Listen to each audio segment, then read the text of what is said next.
Hello，大家好啊！又係我哋講聲吹波啊！大家有冇睇到最後一輪嘅世界盃外圍賽或者係友誼賽呢？咁啊，唔覺呢，多幾個月啊，世界盃又嚟啦！咁就我哋好高興請到阿 Steven 同阿佳少同我哋傾一傾啊！世界盃轉咗48隊嘅新制啊，同埋尋晚幾場波啦。喂，hello，大家好。喂，大家好啊。喂，佢首先補啲資料性嘅嘢先啦，即係琴晚咧就世界盃外圍賽咧，主要就歐洲區最後一場啦。咁有4個組合8隊波，贏咗嗰4隊咧就會直接出線世界盃決賽周啦。咁最尾結果咧就係捷克、瑞典、土耳其同埋波斯尼亞係4隊波咧就分別擊敗咗對手，咁就可以攞到世界盃嘅入場券啦。咁同埋那邊廂咧，亦都有伊拉克擊敗咗玻利維亞咧，亦都可以晉身世界盃。咁嗰個咧就比較特別啲，就唔係一個周內嘅對決嚟嘅，因為佢有啲附加賽咧，咁而家都越整都越複雜啦。咁就即係南美洲，咁就有第6隊，跟住之後咧就可以同亞洲區，咁就做一個附加賽，贏咗去出線世界盃。因為嚟緊26年開始，佢嗰個世界盃係去到48隊可以參與。咁佢因為即係隊伍多咗啦，咁亦俾到多一啲嘅唔同州份嘅，即係都會有啲席次，即係有啲席位可以出嚟俾大家去爭，所以就會有啲咁特別嘅情況出現咯。的而且確係。咁先講啦，其實大家喜歡唔喜歡增加到48隊呢？我自己就覺得佢32隊都夠。你48隊即係擴大咗啦，咁首先第一就個場數多咗啦，而家嘅球員都已經係好多比賽要踢，咁你再世界盃再擴闊咗，再加多咗場次，咁對一啲本身已經好多比賽踢嘅球員已經就好辛苦。咁同埋始終係比賽都係即係。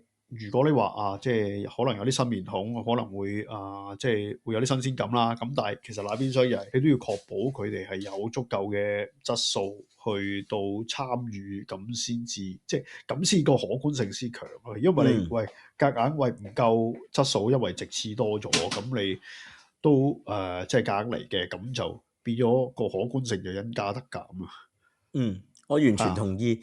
其實我係幾討厭增加到48隊，同埋多咗個場次，其實個人咧，即使甚至乎睇波嘅精力都唔夠啦，真係好老實嘅。咁同埋有時有啲又係一場西波咁樣，你係唔會想睇嘅，唔覺意又服咗喎。或者即係世界盃，你話如果嗰隊波嘅國家嘅球迷，咁當然義無反顧嘅支持啦。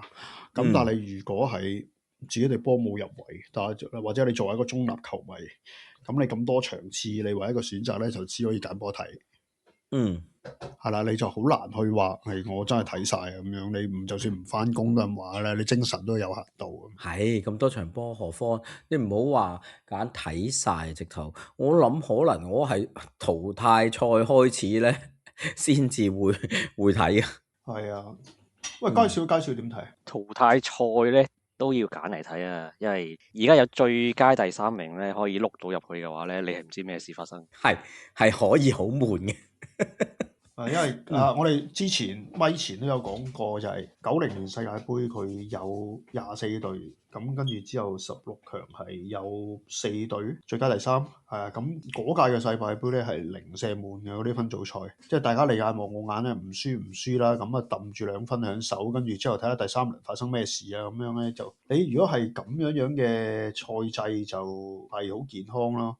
不過那邊廂又好得意喎，因為佢本身整咗48隊嘅時候咧，曾經有個說法咧，就係話每組3隊，跟住之後再頭2名出線。但係最尾結果咧，呢件事就否決咗啊！因為原來咧，當你3隊波嘅時候，咁又係出現咗個狀況啦。如果你猜勻咗啲分，跟住之後第三場賽事咧，A、B team 係打默契波踢走 C team 嘅可能性唔細。咁啊，事實上經常都見到啦。默契波係啊，咁即係如果即係當然啦，我哋冇確實嗰個situation 個情況啦，即係但係如果你話喂 A team 同 B team 原來和波，跟住之後 C team 係出局嘅咁樣，咁跟住之後其實呢個賽果好可能發生，係啊，咁所以就冇實行啦，結果就係而家呢個賽制啦，咁就即係咯，咁當然啦，你話作為球迷波會照睇嘅，咁但係。如果你話太多波，你真係要精選，即係好似其實而家都似啦，即係啲波太多太密，一個比賽日一個禮拜6禮拜，你可以直落睇4至5場波，但係你都冇咁多精神嘅根本嘅。係啊，係啊，嗰個審美疲勞。同埋唔係對波，唔係場場波值得睇嘅。即係你好有好奇心、好有新鮮感嗰啲睇一場半場咧。咁但係你話即係而家嗰啲即係踢波嘅方式太過近似嘅時候，你除咗認下件波衫邊件靚啲之外，咁你可能嗰啲人即係嗰啲人都係嗰啲人啦，但係個踢法大家好近似嘅，咁都即係好似有啲 robot 咁樣，即係係咯。咁嗰啲場次就唔係好睇，或者唔係好特別值得花時間去睇。咪就算而家12組，其實有邊組叫死亡之組都好難睇得出，因為你全部都參差不齊，唔會話好似以前咁有3-4隊好強嘅擠埋一齊，嗰啲競爭性好強。而家你根本揾唔到邊一組係咁樣。係啊，以前通常話每屆都一定有一個 group of death 咁樣死亡之組噶嘛，咁但係今年呢屆又好似即係弱略立嗰個分組排位，又好似冇乜邊一隊你話好勁嘅競爭性喎。哇！我一組一立就立起 F 組啊，荷蘭、日本、瑞典同突尼西亞，因為日本贏晒2場熱身賽，跟住之後，咁我可以眼前一亮喎，咁睇下係咪真係咁咯？不過呢個可以下一步講啦。同埋所謂死亡極，你都仲有爭嗰個最佳第3名添。突尼西亞唔係企喺度，唔係企到俾你打嗰啲嚟嘅。我知道，佢會攞到分嘅。但係你話睇下邊個唔好彩啊？都仲有咁嘅足球係圓嘅，貴神話齋。不過我嘅意思，你多咗第3隊嗰個變數，始終就大好多嘛。即係75% 嘅機會你可以晉級嘅，同埋一半 50-50，真係有分別嘅。佢呢個好有趣，不過可以下一步講啦。不如睇下，如果係我哋琴晚睇咗嗰啲附加賽，有冇啲咩發現啊，或者有啲咩想講嘅？最大嘅發現就係意大利完進世界盃連續3屆啦，亦都作為歐洲贏取世界盃最多嘅球隊咧，咁的而且確都即係有少少不振喎。即係自從即係06年啊嗰陣時，因為即係球壇醜聞之後，原來即係重新攞過一次世界盃之後，跟住就真係你睇住有意大利嘅足球好似係走緊下坡。佢賽後意大利睇嗰啲文檔好似國殤咁樣啊，好誇張。係咁都，不過都咁講嘅，即係有個説法都啱嘅，就係你而家意大利嗰啲基本上喺度追緊歷史啊。即係你話你諗下，意大利對上一次踢決賽周，當年出世嗰啲 BB 咧，而家係讀緊高中。係啦，咁即係話，喂，你小朋友嗰陣時，即係好多人根本上都唔知道你嗰啲90年代咩意甲七姊妹啊，嗰啲咩小世界盃啊，嗰啲90年代嘅事，好多人都唔知道究竟係咩事喎。即係你最近嘅記憶係講緊2006年加道素同埋保方，而家喺個教練席，但係嗰陣時一齊攞世界盃。That's it。咁跟住之後，究竟而家嘅意大利今時今日仲有啲乜嘢俾人睇，或者有乜嘢拎得出手去俾人去咩去睇咧？咁其實即係難嘅呢件事，同埋就係佢有一件事都察覺咗一段時間，但係亦都可以攞出嚟講，就係意大利嘅看家本領係乜嘢咧？就係捱膽啊！佢可以好醜陋地半場全場係俾你撳住砌，但係佢最尾贏到你一球，或者係0-0拖入十字碼。咁佢無論係呢兩種邊一種都好啦，佢都係好有把握地去做呢件事啊嘛。咁琴日係唔係咁樣嘅？即係琴日佢個演出，就算踢11個好踢10個好咧，都係比波斯尼亞好嘅。即係我覺得啦，佢係有足夠多嘅機會係去贏到波嘅。即使佢係踢10個都好啦，佢都踢10個嗰陣都仲有2-3個機會係入到波，而應該係要入波嘅。咁但係佢入唔到啦，跟住之後就俾人入啦。佢波斯尼亞整體嚟講，佢個踢法都單調嘅，佢係主打暫定，但係啲人幾好頭槌係真嘅，即係啲牙位啊、頂頭槌嗰啲真係幾好嘅。係佢係，但係佢係淨係打呢份嘅啫。咁你變咗原理上應該係比較容易去防守噶嘛。但係佢都係險象環生啊，可以咁講。佢頂入一球算係，因為當拿龍馬真係救咗好多波，係好大功勞啦。但係如果你話真係之前嘅意大利淨係講防守嗰部分啦，應該係可以做得好好多嘅。如果佢淨係對面淨係斬頂，淨係一招嘅啫，咁就算打10個都好啦。咁你即係個組織上啊，即係個後防組織上啊，佢嗰啲卡位啊，佢應該即係同我哋見開好嘅意大利係差好遠。咁亦都係的，而且確意大利嘅十字聯防係出咗名，咁佢哋係以防守稱著噶嘛。其實嗰陣時嘅以前嘅足球係有各自每一隊國家隊有佢自己嘅風格噶嘛，甚至無森巴足球啊或者咩係好唔同噶嘛個風格。咁啱啊！依家意大利個風格咪就係悶咯。唔係講真㗎，講真㗎，佢唔驚你悶，佢唔怕你悶㗎，佢唔怕悶㗎，佢唔怕捱打，佢唔怕踢得醜陋㗎，佢要個戰果嘅啫。1-0 OK，very good，係啊，佢應該要做到，但係佢琴晚做唔到咯。即係之前認識嘅意大利係應該要做得到㗎，即使個形勢咁差啊，咁即係打少個啊，成啊諸如此類，叫佢守啫嘛，防同反啫嘛，兩件事啫嘛。佢兩件事其實都做到一半嘅，但係就係因為做到一半做唔足，所以咪變咗冇咗個世界盃席位。咁咪都連續3屆啦，唯有下屆啦，咁樣講。唔係佢上一次贏都算係幾爆冷噶啦，其實嗰陣時係，即係我記得之中，尤其係仲係嗰個咩添，嗰個即係意大利經歷嗰個醜聞啊，咩打假波啊，祖雲達斯要幹會啊，如果冇記憶冇出錯嘅話，係咁樣嗰陣時嗰個 period 跟住佢哋贏到個世界盃噶嘛。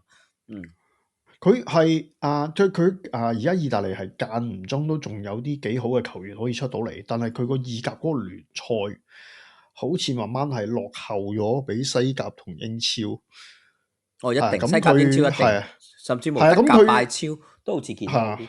佢係嗰個發展係有啲問題，即係呢個係即係佢意大利。即係當局係，即係啲或者足球啲主政嘅人係需要去諗，或者係真係要去反思嘅。即係你而家出嚟連續3屆世界盃冇得踢，咁係一個結果啦。咁但係佢好多原因會令導致呢個結果出嚟㗎嘛。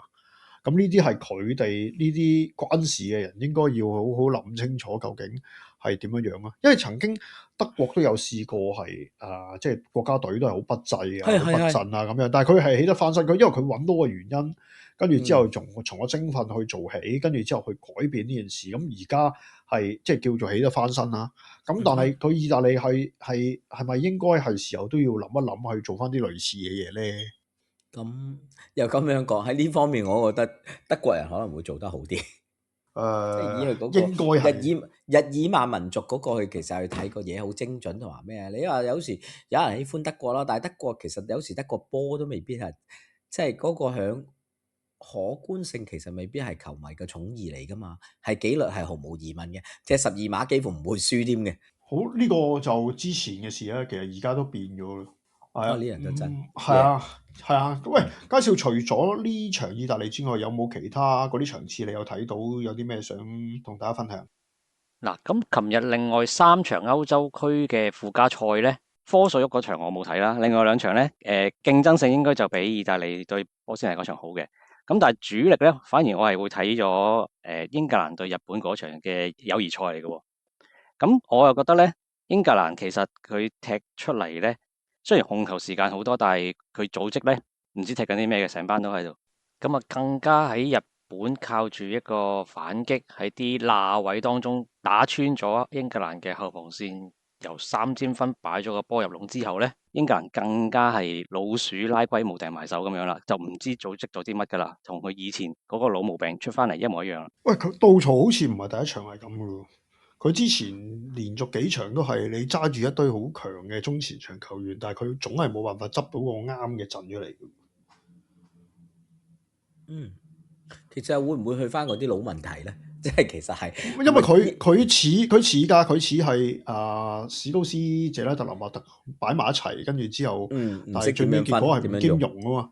佢而家咪都係呢一堆人嚟㗎。你有彭馬啦，有比寧咸啦，有科頓啦，都係可以打中前場嗰個位㗎嘛。但係佢無論出邊個都好咧，係唔夾檔㗎嘛。後邊而家叫做用安達臣，佢打個防中叫做穩定咗個中場啦。但係佢 Rice 今場冇出。但係其實又係塞埋一嚿啊！佢中場中路係塞車塞到中場塞車塞到喊嗰種嚟嘅，根本就。咁講 Wise 呢啲 Arsenal 咁，其實真係啲球員傷晒，有傷病潮好大鑊噶嘛，你都知啦，11件出唔到。佢今場都唔係第一日㗎啦，佢係杜曹都好多場都令到你覺得好似有少少便秘啊！上場烏拉圭都俾人鬧到趴喺度啊！即係佢都唔係話場波輸定和啊嗰啲，唔係咁樣樣，友誼賽好閒，但係佢踢出嚟嗰個即係嗰個內容啊，同嗰個大眾嘅預期差距好大嘛。你同樣突人突到嘔晒電嘅法國，咁你出 Team B 出 Team C 都係你即係你成個 form 係好清晰噶，即係個架構啊個框架好清晰噶嘛。佢基本上啲人一入嚟，咁佢知道係要點踢噶啦。咁你基本上個框架喺度嘛。但係你英格蘭好似好多人，但係你其實係你連個框架都未有，個 form 都好似未做到，呢係比較麻煩啲啊。你而家講4月噶啦嘛，6月就世界盃噶啦喎。係啊，到依家嚟講，你話6月你都未執定好個 form 咧，其實又係削削地咯。咁你如果數起上嚟，會唔會其實已經係收期咗，好似係近年最好嘅英格蘭主帥啦？佢好似相對嚟講叫做比較融入到似一隊波咯。喂，佳兆，其實你而家覺得佢哋成個英格蘭嗰個問題嘅症結喺邊度？即係咪冇簡尼唔識踢波啊？抑或佢啲中前場亂晒龍啊？定係點樣樣？其實都係一定要哈利簡尼落翻嚟攞波分波，佢做派個動作就唔係話要佢，即係我唔知使唔使要佢做埋臨尾擺個波入網嗰個動作，一次過做晒所有前場要做嘅嘢，係咪都係佢一個人身上？咁如果係嘅話，係踢死佢噶嘛？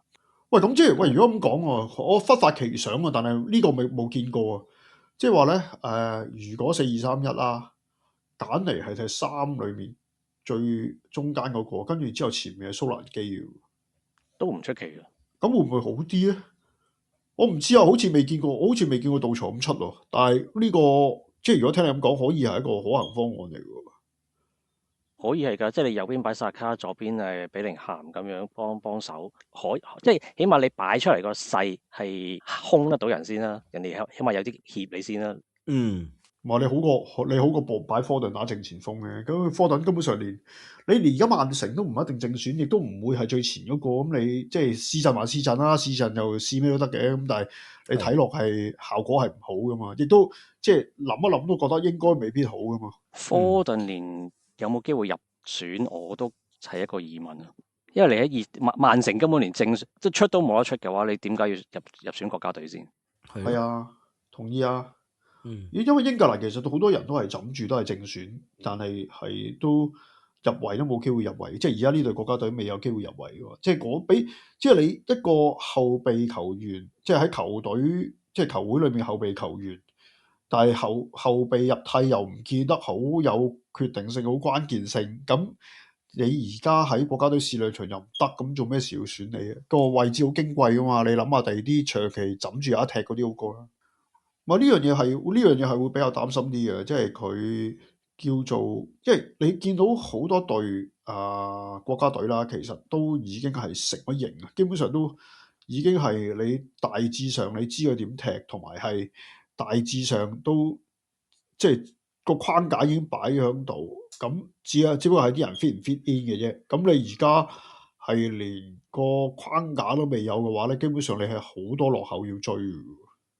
咁啊係啊，同埋講起上嚟仲係講緊幾個月啫嘛，其實2個月嘅2個幾月都冇幾個月，一個國家隊嚟講，基本上係唔夠時間。你冇再，你都係最後一場熱身賽，跟住之後就正本起啦。即係當然啦，你話如果48隊有可以有第3名出線嘅，咁你即係出線嘅要求係低咗啦。咁但係即係你始終都唔可以咁樣。即係係咪仲可以碌下入決賽咁樣樣啊？係咪仲有呢支歌仔唱㗎？今時今日，我有少少懷疑咯。係咯，你見佢外圍賽就8戰全勝0失球咁樣，其實好似好勁。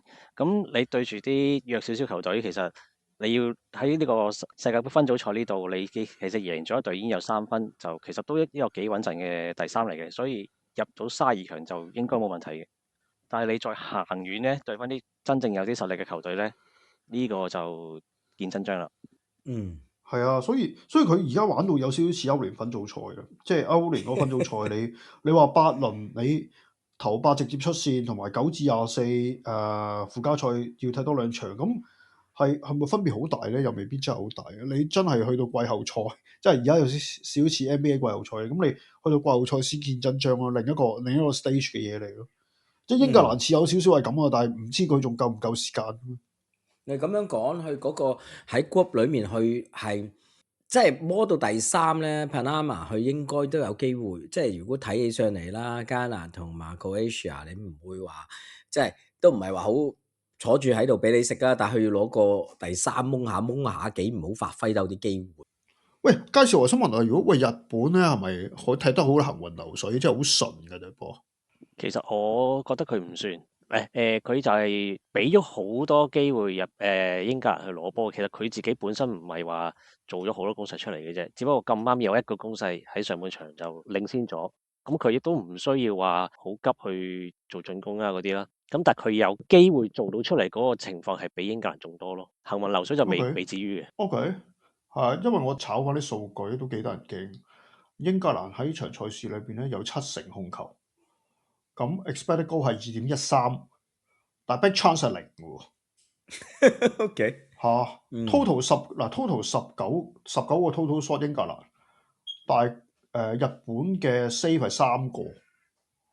哇！咁你即係啲機會唔係機會嚟嘅喎，或者你係完全唔知點樣處理，或者處理得唔好嘅喎。即係啊，即係睇數據就係咁樣咯，但係。反而因為日本而家喺嗰個叫熱身賽啦，佢連贏英格蘭同蘇格蘭啦，咁我諗佢喺嗰個世界個注目度係高好嘅，甚至乎可能香港人特別留意啊，因為我見到都好多唔同嘅媒體啊成啊，咁佢都講呢場波啊諸如此類，咁件波衫特別靚啦，更加多人講啦。咁但係波衫贏晒啦，我都想講呢樣嘢。波衫贏但係嗱咁講啦，即係佢世界盃分組形勢咧，咁佢係偏喺荷蘭、瑞典同突尼西亞嗰組喺 F 組都 OK 難踢。哇！呢個咧可以真係遲少少睇下，我哋去真係落實咗個大軍名單咧，大家再研究下，睇下邊啲場次或者邊啲組別係好值得大家睇啊，或者好值得大家留意嘅。係啊，因為今個國際賽期都幾多嘢睇嘅，咁睇日本啦，睇歐洲國家嘅生死戰啦，咁就同埋睇香港隊啦，咁都有即係都幾多嘢可以去分享啊，可以去整理嘅。咁但係你話喂，如果世界盃咁遲少少啦，咁睇下到個大名單落實咗，咁跟住之後再同大家分享，睇下有啲乜嘢可以見到。咁同埋就如果又咁啱，你哋係上咗呢個台，又聽到呢個節目，又從來未聽過噶，不妨俾翻個 like 我哋啊，同埋最緊要嘅咧就係 subscribe， 即係以我呢啲老地嘅人叫你撳我個鐘仔，覺得怪怪地，不過都係麻煩你撳我個鐘仔啦，撳個鐘仔，係啊，多啲支持下我哋啦，同埋如果有啲乜嘢覺得係聽落去有同意唔同意嘅，或者有咩即係想同我哋分享嘅，隨時留言話俾我哋知。好啊，今晚講住咁多先啦，拜拜，拜拜，下次再見，拜拜。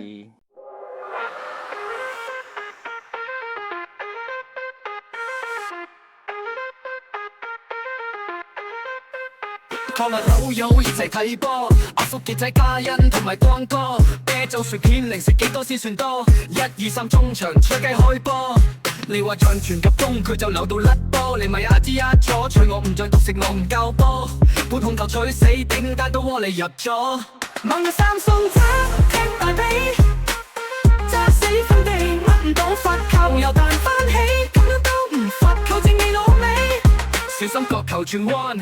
入咗又話越位出街又話執翻，罰球死角入網冇得掹，12碼佢架腳，龍門褲浪多蛋。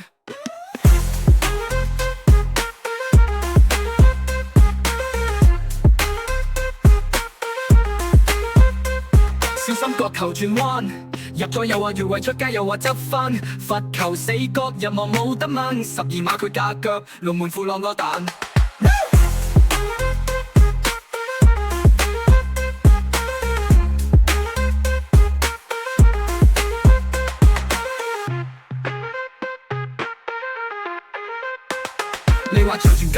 佢就扭到甩波，你咪阿支壓咗，隨我唔盡獨食我唔夠波，半控球取死頂單到窩你入咗，猛嘅三送揸踢大髀，揸死分地握唔到罰球又彈翻起，咁樣都唔罰球正你老味，小心撲球轉彎，入咗又話越位出街又話執翻，罰球死角入網冇得掹，12碼佢架腳龍門褲落我彈。